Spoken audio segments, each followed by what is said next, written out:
Facebooks.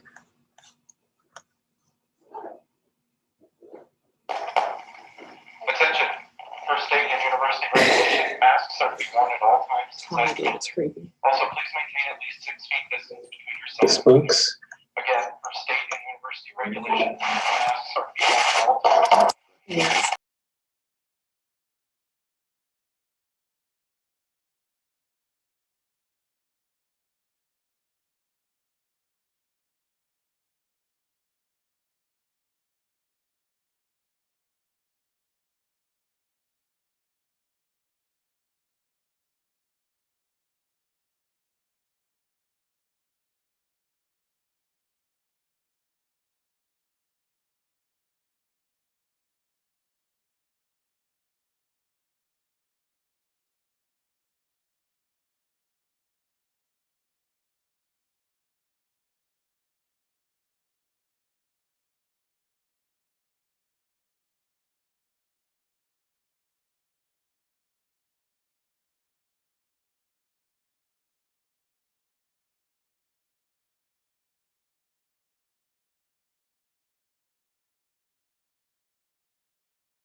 Hello, Oh, everybody. How we doing? We have our studio audience coming in, and Ellie's going to be letting in other people who drop in. We are super excited to have Hal Hefner with us, and just so y'all know, everybody. We have our studio audience coming in, and Ellie's going to be. Sorry, my live stream of this on YouTube just caught up with me and totally disheveled me. But anyways, this is live on YouTube as well, so y'all can check that out, and we will archive this exciting talk. So just want to say what's up. We have myself, Andre, who's a faculty member here, and Ellie Reese, student. Yeah, and we are so fortunate to have Hal Hefner here, who's going to give us an awesome talk and answer some questions, and a super rad dude who's done actually a lot for our art show, which will launch on our website after this show. So it's a super dope walkthrough exhibit that Ellie coded and put together. So and students sitting here in the studio audience and students elsewhere created art for. So we're really stoked to be able to showcase art that borrows from culture and society to say some shit about it. So anyways, we're going to turn it over to Hal, and he's gonna rock for a while for us, and then we'll have some time at the end for any questions. So if we could all give a big round of applause to Hal Hefner. hello, everybody. Thank you for having me here. I love this. Will be what is this? My third year here? I think you think you've done three talks with us. Yeah. So thanks for having me back. I appreciate it, and I love talking to up and coming artists and people that are thinking about either having a career or just making art, just thinking, right? Because that's really what it's all about. And so I love to be able to talk about things, talk about the process of how I do things. And also I'd love to, whatever questions you have at the end, whatever advice I can give you to not make the same mistakes I made, I will gladly do so. So what I'd like to do is just share a little presentation with you guys that I've created that goes through a little bit about me, a little bit about my art, and then also where it's going, where it's been, and the thoughts behind this. And so because we're living in such a very fluid time, I think it's imperative that we all examine what we're doing on a daily basis. And so how I do that is through my art. So what I'm gonna do is I'm gonna share my screen with you guys and just give you guys the presentation instead of my face. So is that working? Can you guys see it? Did it come through? Yeah, okay, cool. All right, excellent. Okay, so critical art, a constant evolution. So that's what we have here. Sorry about the psychedelics, but that's my thing. So moving on. All right, so hello everybody. My name is Hal Hefner, and basically a little bit about me. I'm originally from a very small conservative town in upstate New York, a very, very tiny little town. And it's called Mohawk, named after the Mohawks of the Iroquois Nation. It's where the novel by James Fenimore Cooper, The Last of the Mohegans, took place. So growing up there was a very interesting experience, very sheltered from the world. We lived in this little valley, and especially fashion and things of that nature moved ahead of us, right? So then MTV came and it started to catch up with the rest of the world. But anyway, it was an interesting place to grow up and be an artist in and do and think like I think. So as soon as I could, I got out of there and I went to Pratt. At the time, it was a program called the Munson Williams Proctor Institute of Art, but it was this program with Pratt where I got a 2-year degree in fine art. Then I went to the Rochester Institute of Technology in Rochester and got a degree in illustration and also focused on writing, marketing, design, and cinema. So from there, I actually had, moved to LA, started doing all these crazy things. Basically, I'm an artist, a writer, and a strategist. And so I work on movies, TV, streaming, games, and more as a strategist and creative director. And sometimes that involves art, but a lot of times it doesn't. A lot of times it involves me just coming up with ideas. So prior to doing all that, I was also the creative director at the social network DeviantArt for 2 years. And I also sold an alternate reality game to Google. So my background is pretty fluid in terms of what I do artistically. And I just try to, do anything that I can to, to create. Like I'm always creating, constantly creating. And so, and as you know, I also make pop art. And so sometimes that's 2D, sometimes it is animated, sometimes it's words, or sometimes it's comics. What I do is I react to the world around me. And so that's how I ended up creating this series of art called Consume. So that's what I'm most known for. And it's mostly a direct reaction to what has happened in the United States and in the UK over the last 10 years. So let's talk about art. Let's talk about it as criticism and how that art evolves with the times. So, okay, so meaningful art has always been a reaction to something good or bad, right? So whether it's like, these beautiful paintings inside the Sistine Chapel, or whether it's, ugly aliens that look like George Washington, it's always been a reaction. And typically there's no moderate way to kind of look at it, right? It's either a reaction to something good or a reaction to something bad.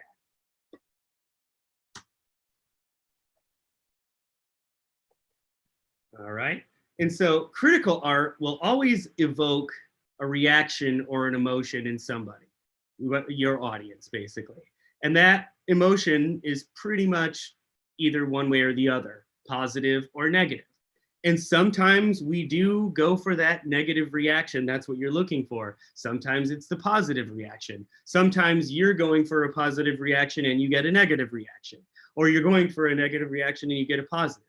You never know, because art is subjective, right? I mean, and that's the key, right? To everything. So when you're doing art, you're always like doing it for yourself first, right? And that's one of the most important things that we all must do. Do it for yourself first. And then you need to listen to the voices that you trust in order to help you get to the next level, or, produce the art that you want to produce. But strangely enough, in the world today, good or bad is also subjective, which it kind of didn't used to be as much, right? Or maybe that's just what we were told. We didn't, maybe it was. But the strange thing now is that truth is subjective. And that is the most disheartening thing I think we can all agree upon in about 2020 at large and the world today, is that truth somehow is based on lies, and lies are now based on truth. It doesn't make any sense. And we have to wonder, how did we get here? Like, how did we end up at this particular point in time, right? And so I'll leave you with an interesting little fact that the VP, one of the VPs of marketing of Warner Brothers had turned me on to quite a while ago. Actually, I'm sorry, a few months ago before COVID hit. And this statistic will rattle your mind if you haven't heard it already. The human attention span right now in the year 2020 is 8 seconds. All right, so that's not a lot of time, right? But when you hear it, you're like, yeah, okay, 8 seconds, I get it, right? A goldfish has an attention span of 9. So we humans today have a shorter attention span than a goldfish, which is pretty weird, right? I mean, it doesn't sit right with me. And if you think about that and what the effects of that are, it really reflects where we are as a society. And so when you think about that people don't pay attention to things, they don't read things properly, they don't interpret things properly, this could be one of the reasons why we are where we are today, where truth is so subjective. So this is where we come up with how I'm here and how I got into the world of Consume. So what I've done is I've captured the Consume series from 2015 to 2020. So this is what we'll be referencing today for this presentation. I'll be showing you some of the things in here. So this is a video that I ran at the Glastonbury Festival in 2016 when they had me as a guest. And so it was pretty awesome. We basically branded a whole section of Glastonbury with my art. And it was awesome. I was with, I had the other artists like Shepard Fairey and all these really fantastic folks that were, a part of the show with me. It was a real honor to do it. So it was, and if you aren't familiar with the Glastonbury Festival, it's basically the England's biggest music festival, and it's in this giant field near Stonehenge, and it's got everybody, it had everybody there from, who was there when I was there? Trying to think. New Order was there. There was a ton. I'm sorry, I'm blanking right now because I'm thinking on other things. But anyway, this is the video that I played for the crowd at our event at about like 2 o'clock in the morning. Whoops, why did that do that? There we go.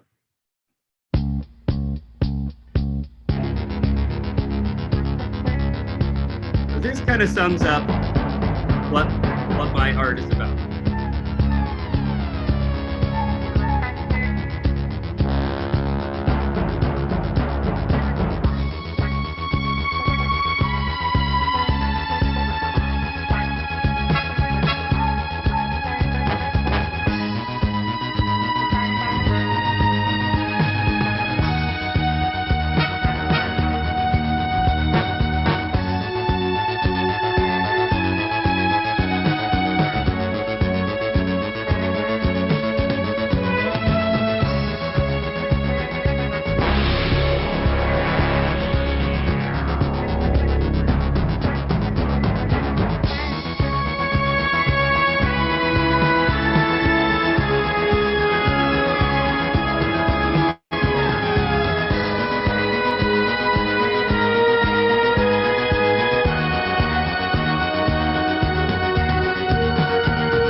So the word consume. So where did that come from, right? And so as you saw, it's a reaction to mostly what we're hammered on by the media. And I think there's a number of different ways we can kind of look at this. And so I'm not sure if any of you have seen this, but there was a movie in the 80s called They Live. It came out in 1988, and it was a science fiction film by John Carpenter. And it starred professional wrestler Roddy Piper. Real goofy, kind of, campy film, but it really had some profound messages that struck with a lot of people. So one of the things that it really hit home with was the fact that it was all about portraying the media as this kind of like evil manipulating tool that made people obey, consume, breed, and conform to the status quo via subliminal messages in the media. So that's why in my art I use a lot of like crazy colors of, vibrating colors, and also like quick in my animation I use a lot of like kind of like subliminal movements of color, because I want to invoke, or I should say evoke, that that same kind of vibe of subliminal messaging. So consume. So consume is basically a call to action that evokes curiosity, conversation with socially conscious graphic imagery. And it's all about art that is a satirical take on pop culture, politics, products, and people. And really, it's a social commentary on greed, corruption, narcissism, materialism, consumerism, hatred, and bigotry. And this was the first piece that I did on materialism, and it was inspired by Kim Kardashian's cover for Paper Magazine back in the day. And I actually got to meet the former editor of the magazine at the time, and he owns this piece of art, which is pretty cool. Peter is his name. So anyway, this is the thing that started it all. And so it started as a joke. I put it on Twitter, and it took off, and people were asking me to make more just for fun. And it did. And then it got covered by a bunch of news outlets, and then I just have been making them ever since. So again, materialism is one that I really found is a big problem with, especially Americans, is we're very focused on materialistic things, and sometimes that is not always good. And then Trumpism. This is the one that I've spent the last 4 years of my life giving my soul to, is fighting this man and everything that he stands for. And so Trumpism is a big, I almost feel like consume was consumed by Trump.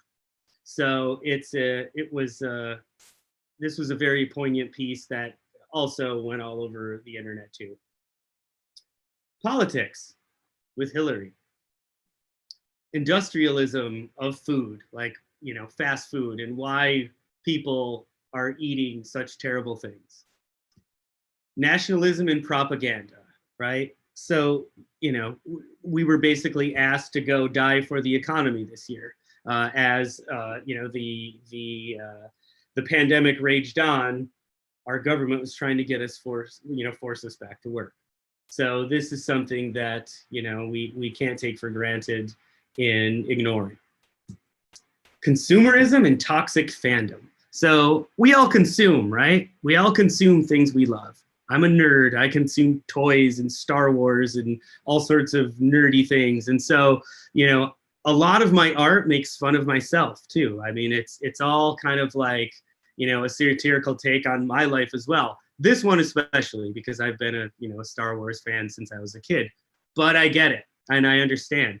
And I also, as I mentioned earlier, I was the creative director at DeviantArt for a while. So I really got to see the toxicity of fandoms firsthand through working at a social network. And Star Wars is one of the worst, most racist, most strange fandoms I had ever seen, and it made me very sad. And so these pieces were inspired by that. Sports. Speaking of, there's a lot of racism and a lot of weirdness in sports, but consumerism is really, really interesting here.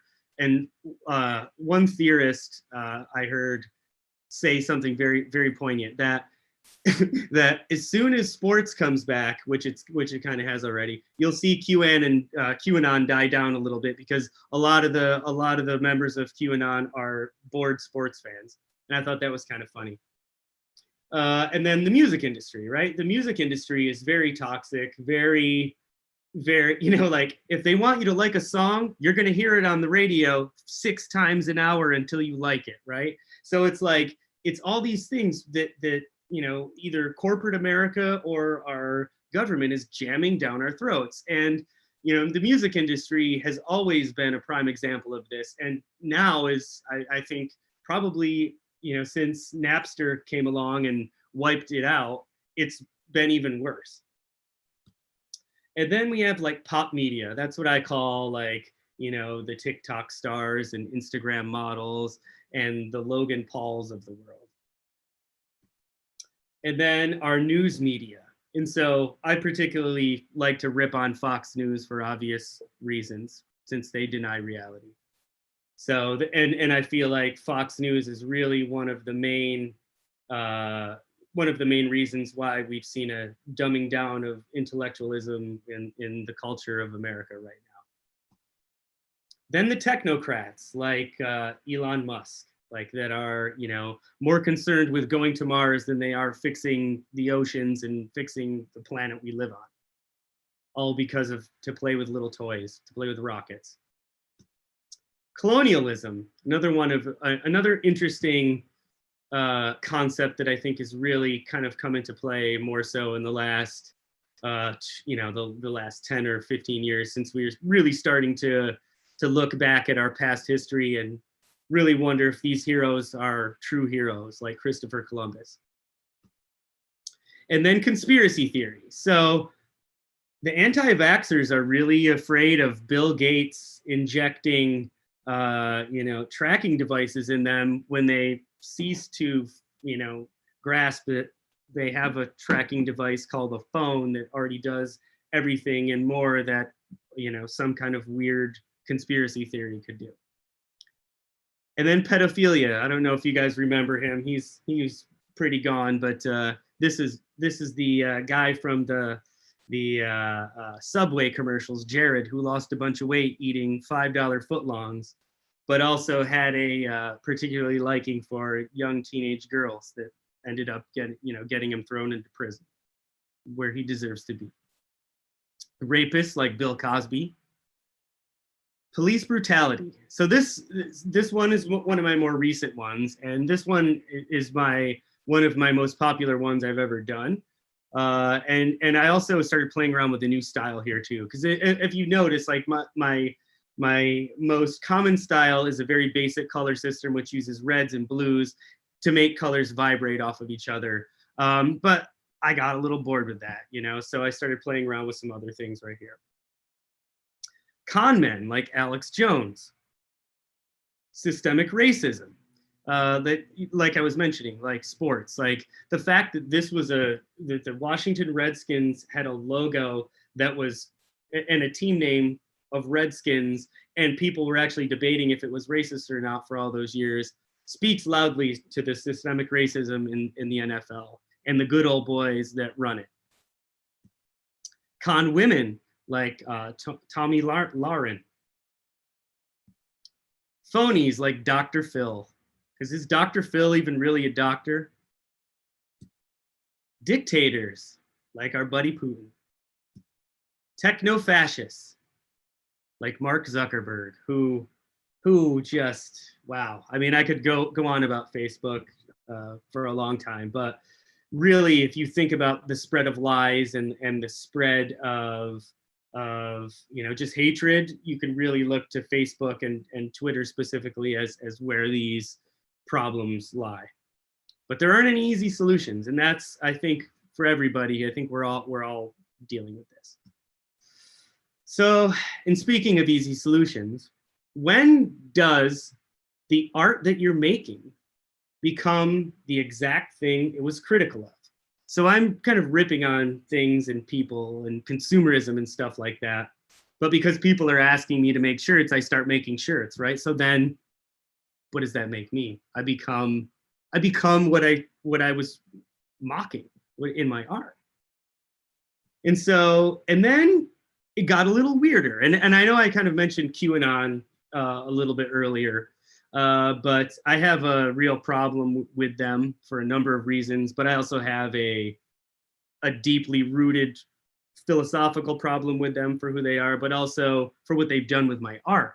So they actually took some of my art of Hillary Clinton and turned it into this crazy meme that went all over the place that was about this thing called frazzle drip, which is basically the concept that Hillary Clinton and other elite Democrats drink the blood of children that they have abducted during satanic sexual abuse rituals. So that's what my art became, right? And that really sucked. And it really hit me hard in a way that I was just, it sucked. And so it kind of made me start thinking about Consume as a whole and what I was doing and where I was going with it. And so, but then in October, it hit in late September, it hit the pinnacle of where I would say, most disappointed in the human race. So in Minnesota, QAnon supporters were sending these weird packages to people that were like threatening and scary and creepy and just saying all sorts of weird stuff. And my art was in it. That frazzle drip thing was a part of it. And so it was really a very kind of like eye-opening thing. And it really made me think about where I was going, what I was doing, why I was doing it, and if I even wanted to do it anymore. And so I had come to the point where I had, especially during quarantine, I had realized that I was entering the zeitgeist and becoming a part of the problem instead of the solution.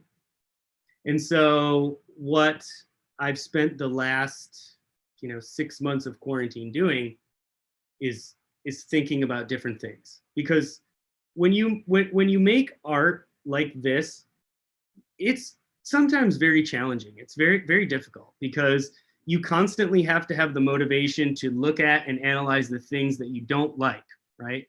And so I spent way too much time making anti-Trump art. I spent way too much time reading about Donald Trump and reading about fascism and reading about all these horrible things and going down the hole of QAnon to understand why these people do and say the things that they do.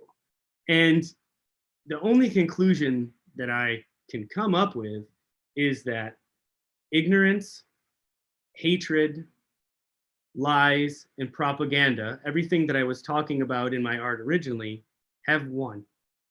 And so how do we change this? And that's, I think, something that I really wanted to ask, not only in my own heart, but I wanted to really bring out in the world. I'm a father, I have 3 children, and it's important to me that they have a future.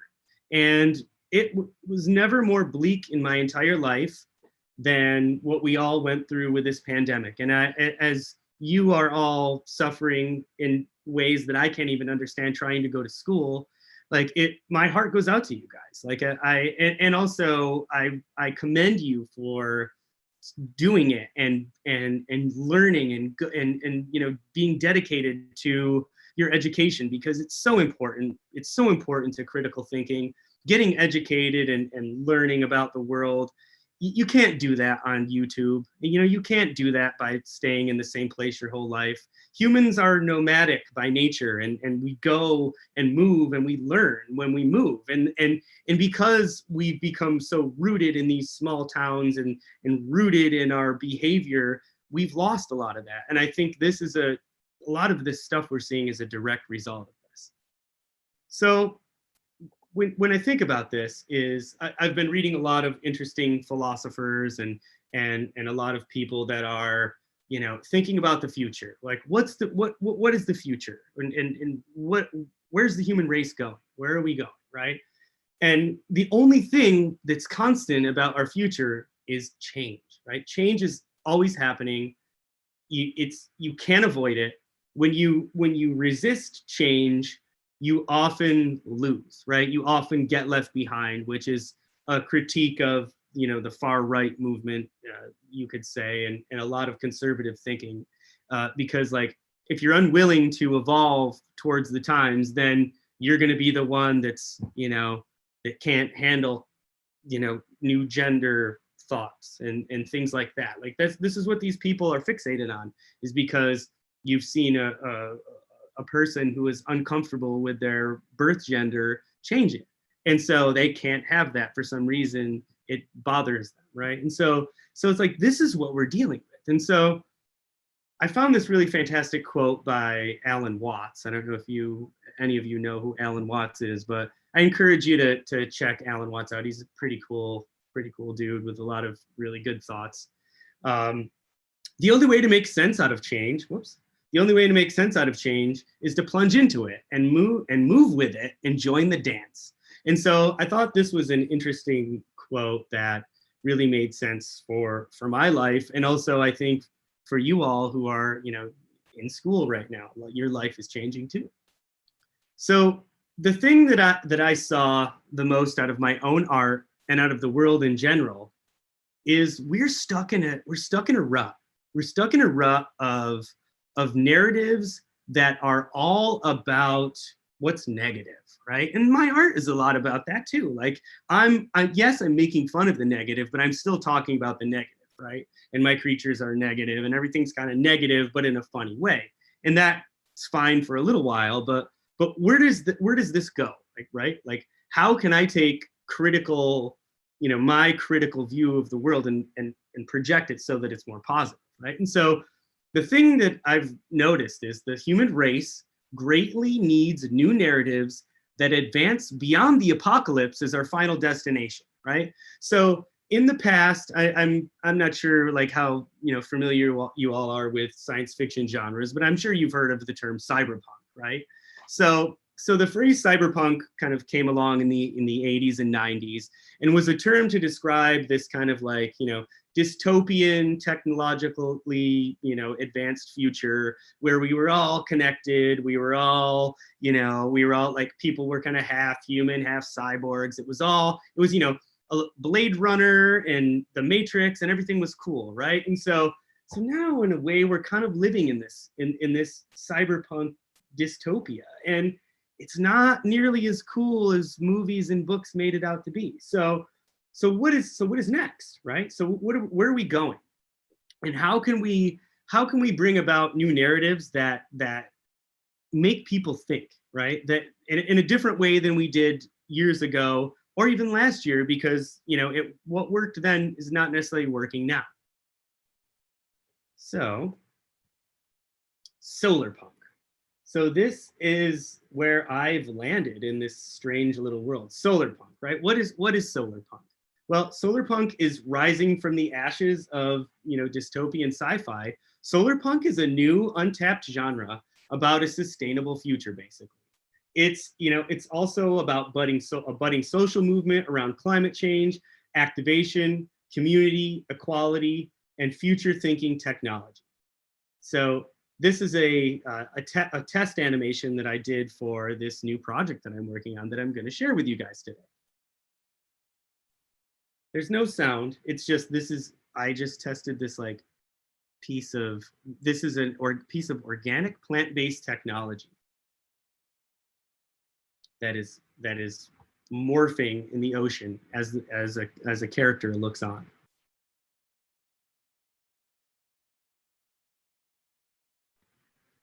So, and prior to doing the Consume series, I had done all sorts of work in movies and comics and stuff. So as you can see, my style is very, comic booky and animation driven, because that's what's inspired me throughout the years. So again, I mentioned solar punk, right? One of the things about it is it's a revolt of hope against despair, right? And we're living in despair right now. We really are. It's a rebellion against the structural pessimism and our late visions of how the future will be. Like I mentioned, cyberpunk. It's also, because like I mentioned, we now live in a dystopian cyberpunk world. So solar punk is the opposite. It's echo speculation in both fiction and reality. So it's really both art and an actual movement of people. So it's all like artists and thinkers and people like myself, as well as horticulturists and people who are like creating, immense new forms of energy for us that are sustainable. So then we have, a real interesting take on a better world through solar punk, because it's a rejection of all the things that I have rejected in my art. Authoritarianism, corporatism, the loss of privacy through fascist media organizations, social media, figureheads, and political propaganda.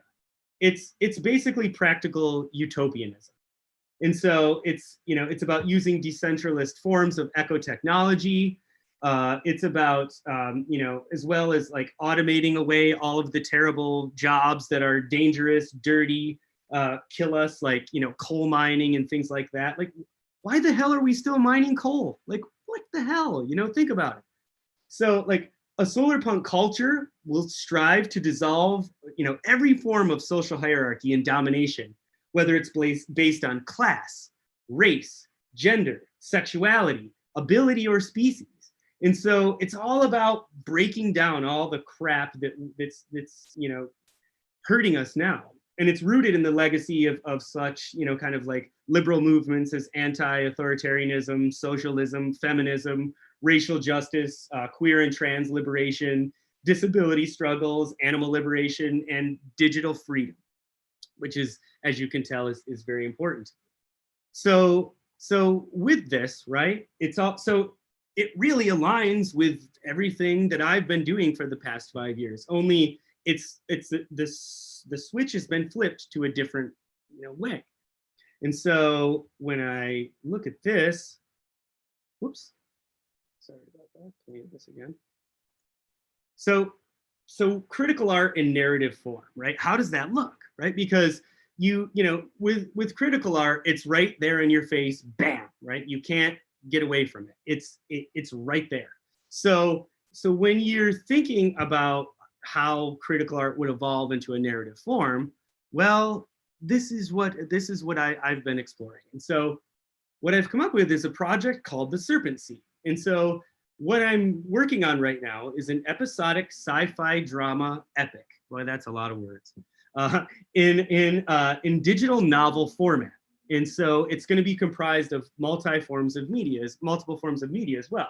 So it'll be a mix of animation, big illustrations, comic panels, prose, and a number of other things that I'm working on as well that are pushing boundaries of technology.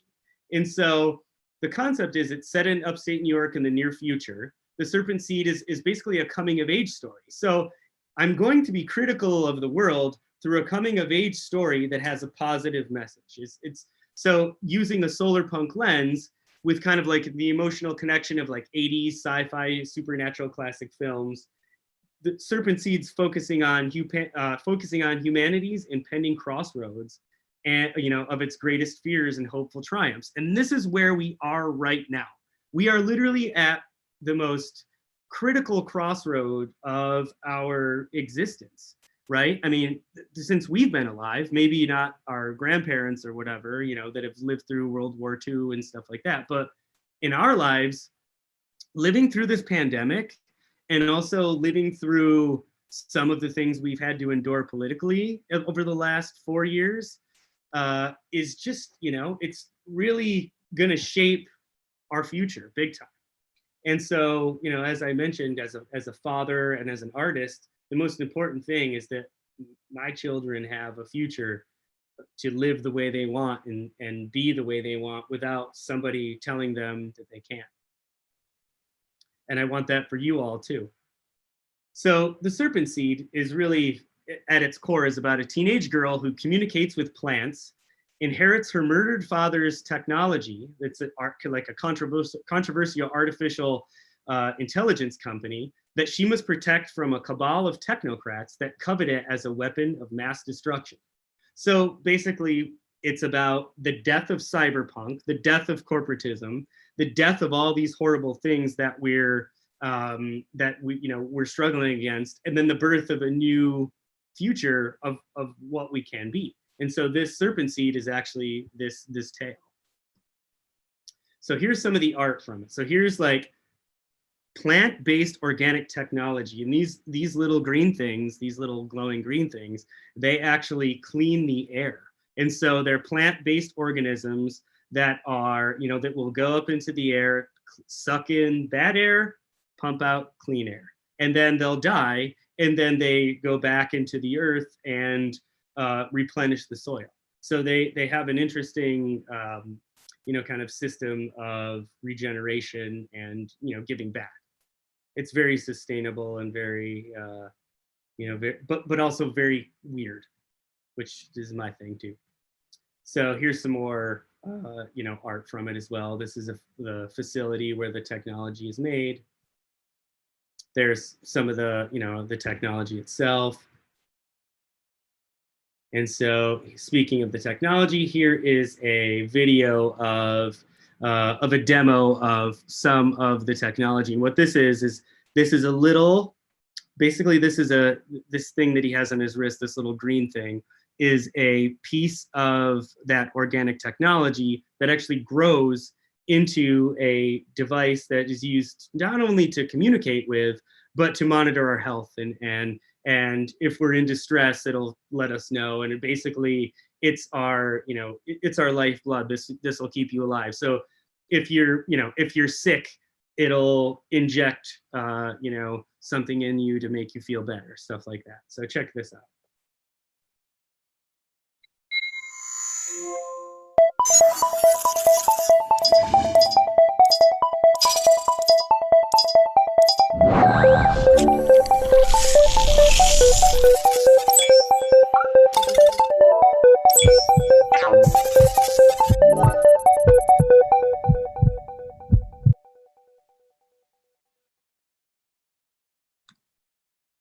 Oops.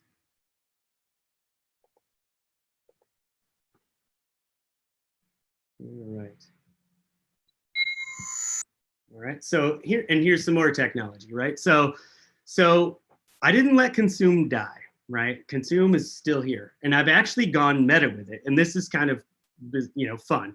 So what I did is I took Consume and I projected it into the world as how I wanted to see it.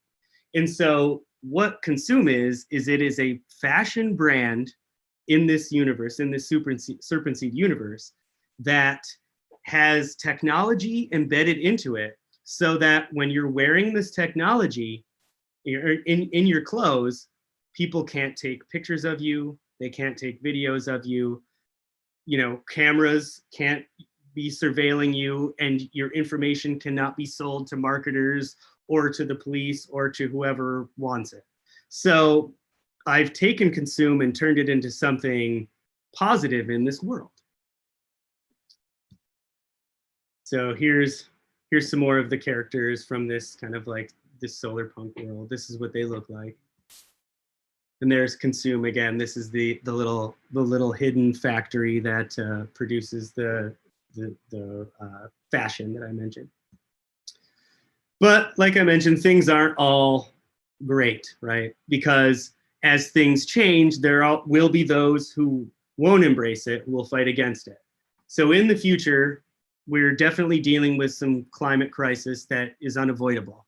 So in this world that I have, the West Coast has become uninhabitable and has forced a lot of the population that was able to escape inward. And so the people living in these rural towns are now being flooded by refugees from their own country that they are now turning against. So this is an interesting narrative that we could all see happening as real soon.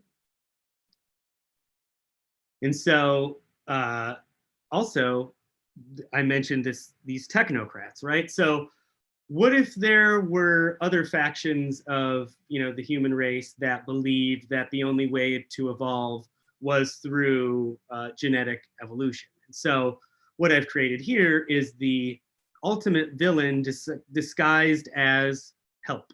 And so I actually, this is a video that I had done with a team of folks. So check this out. These would be the villains in the new world that I'm creating.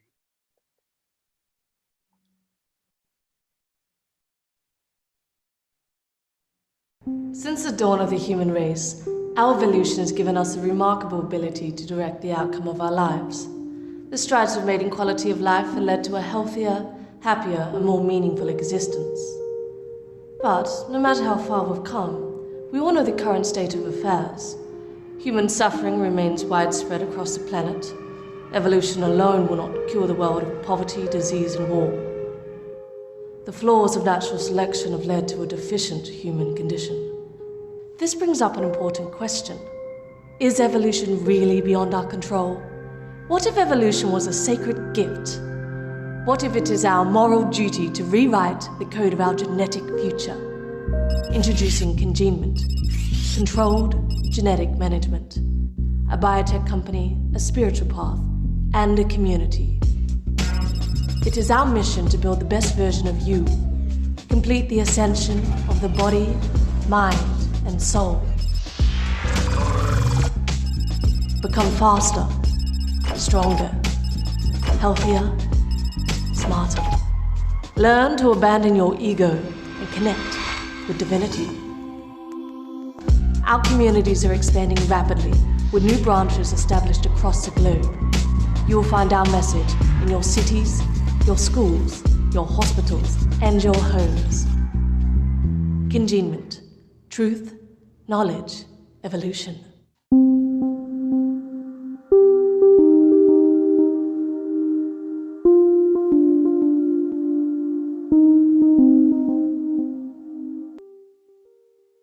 Since the dawn of the human race, our So then here's some more of the congenement concepts flushed out.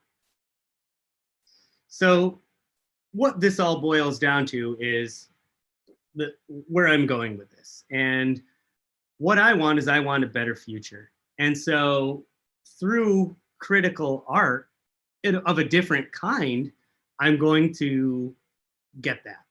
And so I have a team, a real talented team working with me to create this.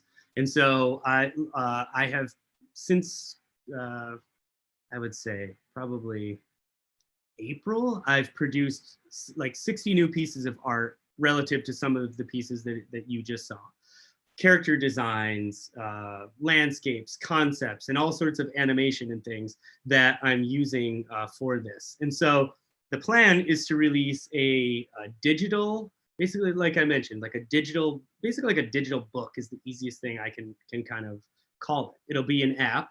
You'll be able to read it in chapters, and it'll scroll up and down for easy mobile reading. It'll be comprised of a bunch of different formats, but it'll also have other things going along with it too. So my goal is to create this main piece called the Serpent Seed, which is the kind of launchpad piece, and then create a bunch of pieces of merchandise and other things that go along with it that continue the narrative. So for an example, a role-playing game that helps you rebuild the planet Earth using this technology. Or my main goal is to really create the consume fashion with the technology inside of it that does everything that I say that it does. So I would love to deliver to you clothes that allow you to turn off somebody being able to take a picture of you, turn off a camera being able to watch you and record your every move. I would love to be able to deliver these things to the world and give back, give back our privacy and things of that nature. So for me, the next phase of my critical art is all about demanding a better future from the same people that I've been demanding it from for the last 5 years. But now I'm going to do it in a different way, and I hope that you all will come along on this journey with me. So for me, that's about it. Thank you. Yeah, make some noise for Hal. Yeah.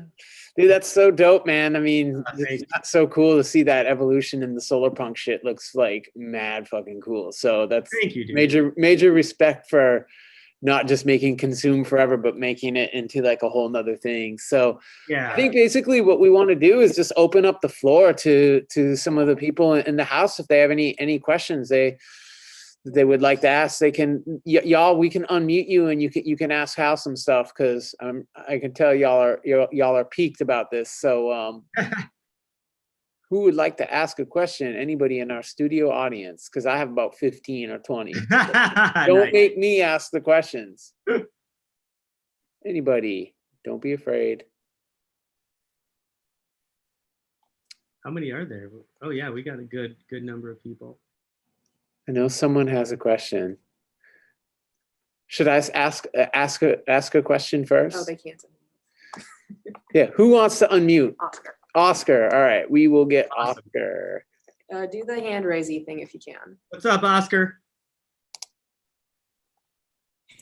Sorry, Hey, I how's have it going? full control here over people talking. Nice. I just wanted to know, like, what's your creative process like? How do you go through, like, if the original like consume images, like they're really like streamlined and like very clean. Like, what do your sketches look like, and how does that evolve into like a final piece? So like after, I've been drawing for a long time, right? And so like with those, they're almost like you mentioned, like a formula, right? So it's like I don't even sketch those out anymore like I originally did, right? But now I don't even go into a sketch. I just start off, I say, okay, that's the image I need to knock off, right? And so I find an image and then I just look at it, draw the image, and that's it. And it's done. And so then for in the beginning, Consume was very, I had a formula that I really wanted to follow, because for a lot of my art life, I've been unbound, following my own rules, doing my own thing, actually following no rules, right? Just like making my way through. And so with Consume, I had a very strict way of going about it. I was like, everything's outlined in dark blue. I never use black. That I always use reds, like versions of reds and blues. That was kind of what I was doing in the very beginning. And then I snuck in a little yellow with Ronald McDonald, right? And then I started to, continue to add more colors here and there. And then I started to do full color ones and use textures and things like that too. But for the most part, it was pretty streamlined. And so again, it's when you do something for a long time, you are able to kind of go from the, what used to take you, 20, 30 minutes or, 2 to 3 hours to prep and do, you can skip that process and go right into it. And so my advice to you is keep working at what you're doing and then figure out your own path. And then when you're comfortable, but you may never, ever be comfortable, because as artists, are we ever comfortable? I think once you get comfortable, maybe then, and that's kind of what I was feeling. Like, as I started to get more comfortable, I started to get bored. As I started to make it such a formula, it started to get boring. So I think it's, a creative process can vary according to a piece, but like, I think it's more important for you to find your own creative process that you apply to everything, because then once that is in check, then you'll use it for every single thing that you do. And the more you do it, the faster you become, right? And so it's like, when I take a job for like let's say like a book cover or something like that, and I charge, whatever I charge, and someone says, well, geez, that's, it's not going to take you that long. It's expensive, blah, blah, blah. And I'm like, well, it's because you're paying me to do it because it won't take me that long, because I have all this experience in the past and because I can do this. If you want to go give it to somebody else that it'll take longer to do and might not come out the same way, be my guest, So again, get your process sorted and then everything will kind of fall into place. All right, we have a question from Riley. Riley, you can unmute yourself. I've given you power. Do you believe in any crazy conspiracy theories? And if you do, what isn't the government telling me? All right. I do believe in UFOs. I definitely believe in UFOs. I told you that I grew up in upstate New York, right? And so we saw lots of weird shit when I was growing up, like really strange stuff. And so I actually it was 1993. I was with a bunch of friends. We went to on this goofy like baseball game trip to Boston to see the Red Sox. And so we came back, we were drinking some beers and stuff and just hanging out. And we were sitting at our cars on this dirt road watching the sky, and there was this weird green orb like thing, oval like thing in the sky, and it was pulsing. And we were like, look at that, that's weird, you know. And it was there for however long we were there, for a couple of hours, and we were just watching it, and it kind of seemed like it was getting bigger, and we were all busting each other's chops about, no, it's not getting bigger, you're just drunk, blah blah blah, right? And so then we were all just talking, and kind of out of the corner of our eyes, and you know, just right in our view, it shot down behind the trees and then shot off in the sky faster than anything I had ever seen. And it was mind-blowing. And so I was like, all right, that is not humanly possible. There's no way that a human craft that we know of could have done that, right? And so then later that summer, I took this horrible job, and wait 1 second.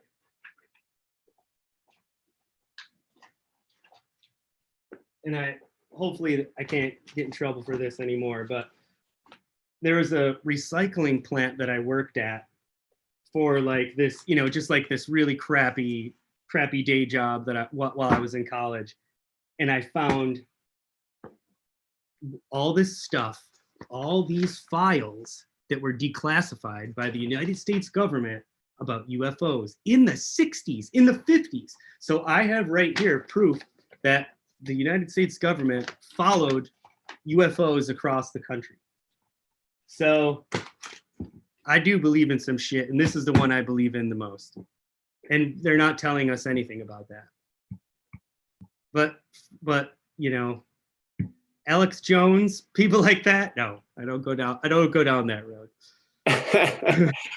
Other questions from our studio audience? Bet you guys didn't expect that, huh? Al, I just want to ask the you know, as someone who, you know, borrows and appropriates a lot, and then, you know, like there's this, you know, feels good to do that, you know, to make our statement. And then when it's done to you, I mean, you talked sort of about like how that felt specifically, because it wasn't someone just like making t-shirts, you know, and like selling mugs on Etsy or something. It was like something that you ideologically and, you know, always opposed.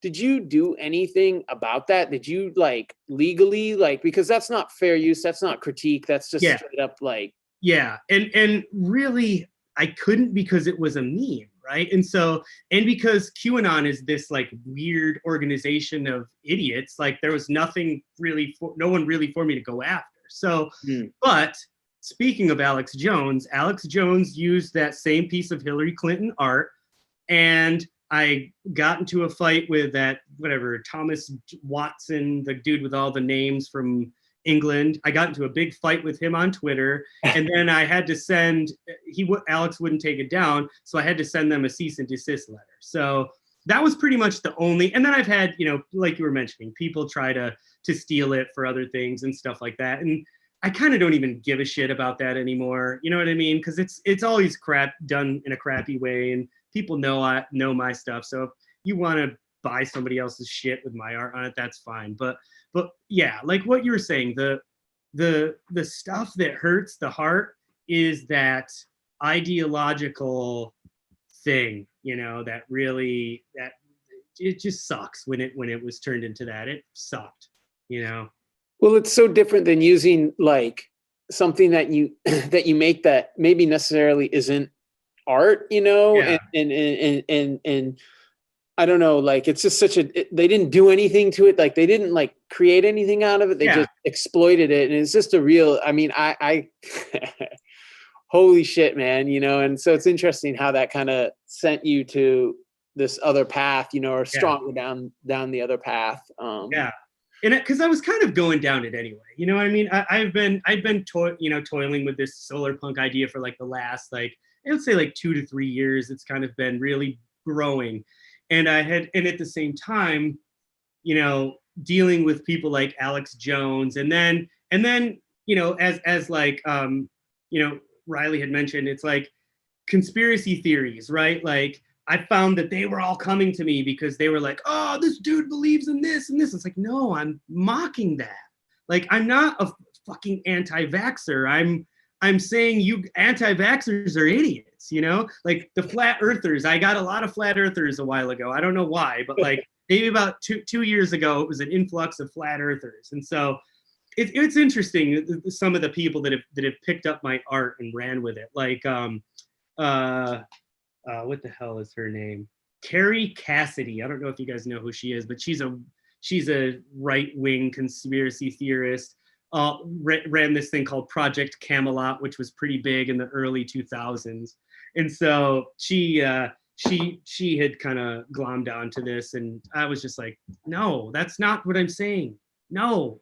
And so it's weird. It's weird how different ideologies can interpret something so obviously not what it is. It's really bizarre. Really bizarre. So I got a follow-up question to that then. Mm-hmm. In at least college, like you're always told, make it relevant, make it cultural, put some type of meaning into it. Right. I know a lot of people, at least in this class, the way we choose is to go political. I've definitely done that. There's always like a fine line of just kind of being like that person who's like, look at me, like look at this cause, and then actually saying something and then going too far. Where do you think that distinction is? Well, I think one of the things that I think is if you're gonna say something, then you gotta live it, right? You gotta be it, or else it's inauthentic. And so, like police brutality has been something that, I've kind of seen firsthand here in LA, and I've experienced some of my friends go through some shit that I was, and also just, my family is not white, right? I'm married to a Filipino woman. I have mixed children, and so some of the things, that have happened over the years haven't always been great. And so, to me, everything that I put out there, I try to live, right? I don't make political art that doesn't reflect my real views. So if I'm gonna go, like, for example, you see a lot of these like Instagram folks that are like, I'm vegan and I'm clean and everything, and then they get caught out in public eating a hamburger. You know what I mean? It's like so I think the line is, if you're gonna do it, own it, live it, and embody it. And if you're just doing it just to get likes, or you think it's going to do something for you, eventually in the end, the lies will come out. It will come out. So just stay true to yourself, right? Stay true to yourself. And that's, I think, the best advice I can give to somebody. Yeah. Awesome. Well, I think we were at our time, and we had some nice questions, and Hal, that was such a great presentation. I think everybody's really, really amazed by it, and really we're all very thankful to have you here and for you to, be a part of this and give us all your knowledge and share what you're doing and what you've done. It's great. It's great stuff. And I know all the students and all the people who are not students, participants, are really privileged to have you here. So we just want to thank you. Well, thank you guys. And again, like, I actually did some teaching in my life. I've taught art. My dad was an educator. So it's really, teaching and giving back is something really, really super important to me. So I appreciate you guys very much. And any of you, reach out to me anytime. I will do my best to get back to you as soon as possible. Email me, hit me up on social media or whatever. But I try to be as human as possible. And if you have any questions that you didn't want to ask here because you just didn't want to, or you can think of something else that you want to ask, please, don't hesitate to reach out. I'll do whatever I can to help anyone that wants it. Awesome.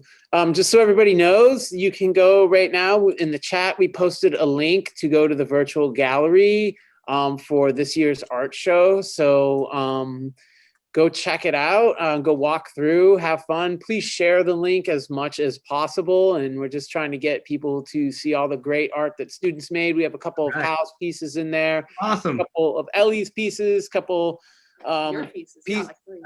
I made 3 pieces Yeah. in. Wow, Nice. that's amazing. I'm not even an artist. I'm just a.